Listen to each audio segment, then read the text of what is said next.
इस कार्यक्रम के प्रस्तुतकर्ता हैं Sadguru medicos, doctor Ritesh ortho specialist, every Sunday 11 AM to 3 PM, Sadguru medicos, near district hospital, Samba.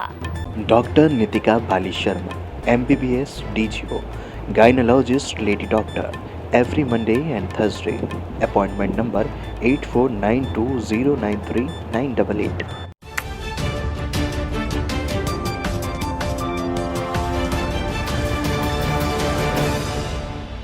नमस्कार, आप देख रहे हैं ऑनलाइन हिंदुस्तान न्यूज और मैं हूं आपके साथ लक्ष्मण शर्मा। रुक करते हैं जम्मू कश्मीर की खबरों की ओर। DDC चुनाव के नतीजे आने के बाद घगवाल ब्लॉक से निर्दलीय उम्मीदवार रामपाल शर्मा ने एक बैठक का आयोजन किया और पत्रकारों से बात की। पत्रकारों से बात करते हुए उन्होंने प्रशासन पर गंभीर आरोप लगाए। आज की जो जिला विकास परिषद के चुनाव हुए हैं, चुनाव होने के बाद अपने कार्यकर्ताओं के साथ इस बैठक का आयोजन किया गया है। बैठक का मकसद है कि हम विचार मंथन करें कि हम क्यों हारे, हमारी हार के पीछे कारण क्या रहे, और जिन लोगों ने हमें सपोर्ट किया, हमारे कार्यकर्ताओं ने, हमारे वोटरों ने, इस प्रेस कॉन्फ्रेंस के माध्यम से हम उनका शुक्रगुजार करें, क्योंकि इसके बाद हम डोर टू डोर लोगों के पास जाएंगे जिन लोगों ने हमें सपोर्ट किया, वोट किया, और उनका धन्यवाद, और उनकी जो समस्याएं हैं उनके साथ बैठकर विचार विमर्श करेंगे। इसी संदर्भ में आज की बैठक का आयोजन किया गया है और एक छोटा सा लंच रखा गया है अपने कार्यकर्ताओं के लिए, क्योंकि उन्होंने दिन रात जो 25-30 दिन दिन रात मेहनत की है, उसमें क्या कमियां रहीं, चुनाव में हम कैसे हारे, क्या क्या कारण थे, उन कारणों पर आज की बैठक का आयोजन किया गया है और उस पर विचार विमर्श हो रहा है। तो सभी लोगों के विचार आ रहे हैं, हमारे कार्यकर्ता भी हमें बता रहे हैं कहाँ कमियां रहीं, कहाँ हमारे साथ धोखा हुआ, कहाँ हमारे साथ क्या हुआ। तो उसी संदर्भ में आज की बैठक थी। जहाँ तक हम बात करें लोगों की सस्पेंड की बात की जाए तो रिजल्ट के पहले हमें यहाँ तक सुनाई दे रहा था कि रामपाल जी की जीत होगी। जी। कहाँ लगता है कि कमियां रह गई हैं, हार का कारण क्या बना है, किसकी गलतियों से आपने? देखिए, जहाँ तक के लोगों का और इस मेरी 9 पंचायतों में मेरे संदर्भ में जो कहा गया वो यही कहा गया कि हम भारी संख्या में जीत रहे हैं, क्योंकि जितनी गवर्नमेंट की एजेंसियां थी, गवर्नमेंट को पता है कि गवर्नमेंट की ही एजेंसियों ने ये रिपोर्ट किया था, जितनी भी गुप्तचर एजेंसियां हैं सरकार को रिपोर्ट किया था कि स्विंग मशीन विनिंग लगातार जीत रही थी। और इस बात का जो जहां नेता हैं जितने भी रूलिंग के, तो सभी को पता था कि हम जीत रहे हैं। लेकिन उसके बाद क्या हुआ ये तो हमें पता है। उसके बाद क्या हुआ, सबसे पहले बात ये हुई कि हमें प्रशासन का जरा भी साथ नहीं मिला। मतलब हम यूँ कहें, दूसरा नंबर हमें हरास किया गया, क्योंकि जब मेंटली आदमी ठीक नहीं होगा, हरासमेंट होगी तो कहीं ना कहीं कमी रह जाएगी। किसके द्वारा हरासमेंट की जाएगी? मैं बताता हूँ आपको। आप यूँ कीजिए कि यहाँ कोविड सेंटर है, हमें इलेक्शन से 2 दिन पहले ये कहा गया कि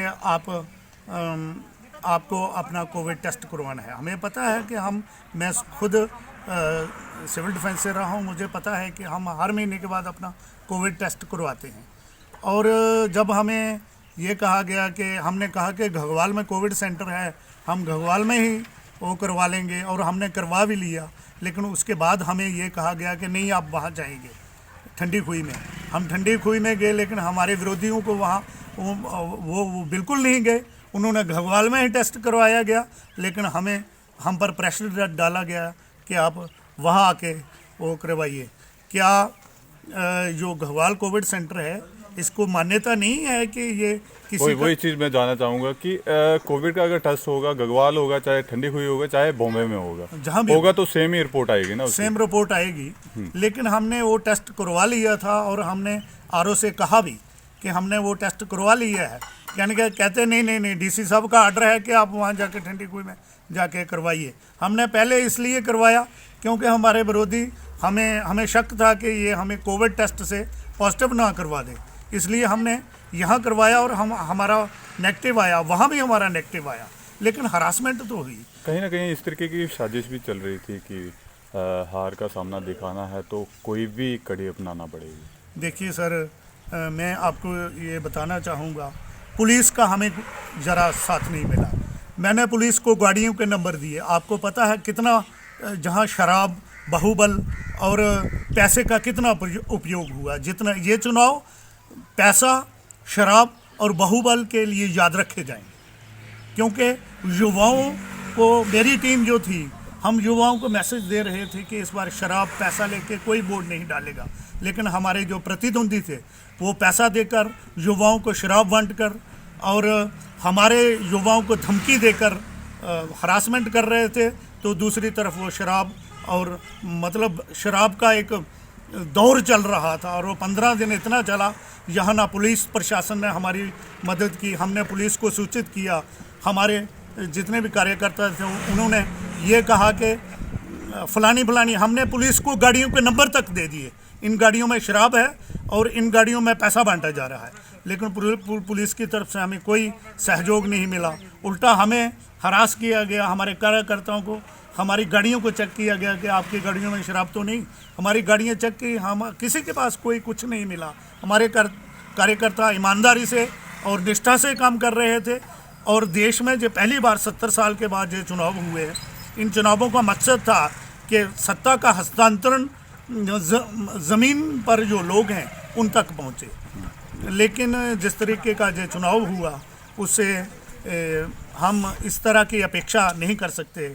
हमने अपने प्रशासन को ये भी बताया, यहाँ तक के कह दिया कि ये फलानी गाड़ी है, उसमें शराब लोड हो रही है, आप उसको चेक करिए। हमारे कार्यकर्ता इतने सशक्त और मजबूत थे और समय समय पर मुझे हर मिनट की सूचना दे रहे थे, कहाँ क्या हो रहा है, कहाँ पैसे बांटे जा रहे हैं। उनकी फ़ोटोज़ भी हमारे पास है, लेकिन वो एविडेंस के तौर पर हम बाद में पेश करेंगे, क्योंकि हमें बहुत हमारे साथ छल हुआ है, कपट हुआ है, हमारे साथ धोखा हुआ है और हम जीते हुए थे, हमें हराया गया है।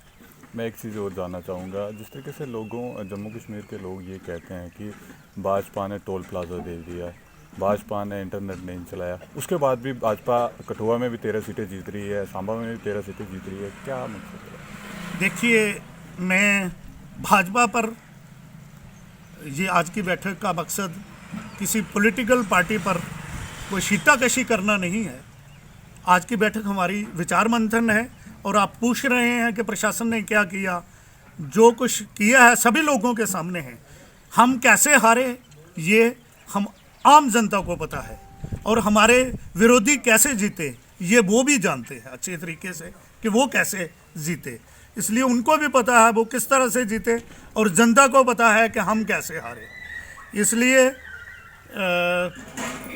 इन चुनावों का मकसद 70 साल के बाद हुए तो मोदी जी की जो इच्छा थी वो स्पष्ट रूप पर थी कि सत्ता का हस्तांतरण आम जनता तक जाए, परंतु ऐसा नहीं हुआ।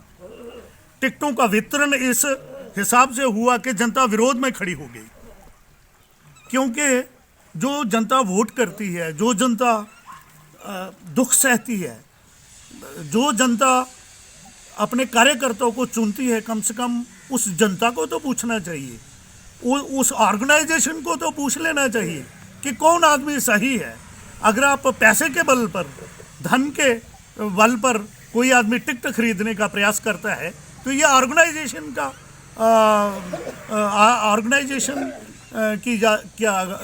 ये दायित्व है कि वो कम से कम ये देखे कि जिस आदमी को हम टिकट दे रहे हैं क्या जनता उसे चाहती है। वो एक सर्वे करना चाहिए। तो जनता ने उसका प्रतिरोध किया और हमें भारी संख्या में वोट दिया। मैं जनता का बहुत बहुत शुक्रगुजार हूँ कि उन्होंने इतना सब कुछ होने के बावजूद भी हमें वोट किया, हमें लाइक किया, हमें वोट दिया। उन्होंने भारी संख्या में वोट। मैं एक आज़ाद उम्मीदवार के रूप में खड़ा था, ना कि किसी पॉलिटिकल पार्टी का सिंबल था मेरे पास। एक आज़ाद उम्मीदवार के रूप में हमारे घगवाल की 9 पंचायतों ने हमें बहुमत से वोट दिया, मैं कहूँगा बहुमत से। और हमें जो वोट आया वो वेल एजुकेशनिस्ट, जो पढ़े लिखा तबका है, जो जानकार लोग हैं, बुद्धिजीवी बुजुर्ग हैं, औरतें, महिलाएं जो पढ़ी लिखी हैं, जिनको पता है इस वोट का मकसद हमारा विकास है। ये वोट मोदी के लिए नहीं था, ये वोट माननीय मोदी जी के लिए नहीं था, ये वोट हमारे विकास के लिए था, अपनी जनता के विकास के लिए था, अपनी वार्ड के विकास के लिए था, अपनी पंचायत के विकास के लिए था, अपनी 9 पंचायतों के विकास के लिए था ये वोट। और वो पढ़ा लिखा जो तबका था, वेल एजुकेटेड तबका, उन्होंने हमें वोट दिया।